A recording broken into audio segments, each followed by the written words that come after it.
Nato, Sangay, Camarines Sur, ang summer capital ng Sangay kung saan ginaganap ang Baybayin Festival sa tuwing darating ang summer, buwan ng Abril. At eto rin ang pinakamatagal ng fish port ng bayan ng Sangay kung saan dito ang bagsakan ng lahat ng mga yamang dagat na nahuhuli ng mga mangingisda.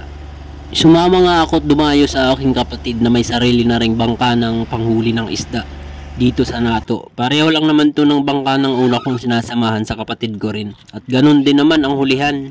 Tagkukunti lang, mailap kasi ang isda ngayon dahil pabilog na ang buwan.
Agad-agad na nga kaming tumulak pa uwi para mag-ayos ng lambat.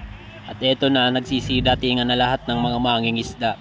Halata naman na pare-pareho lang talaga yung huli ni wala man lang nakalagay sa banyera. At eto nga palang pinakamasarap dito sa umaga. Yung pagkain ng sariwang isda na inihaw at may partner na kaning lamig at pansit na may sausawa ng toyo, kalamansi, sili at suka.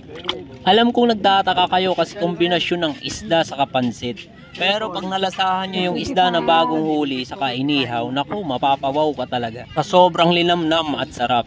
At dito na naman nga nagtatapos itong aking kwento. Maraming salamat sa mga taga-subaybay ko. At dahil nakakatuwa kayo, ito ang para sa inyo.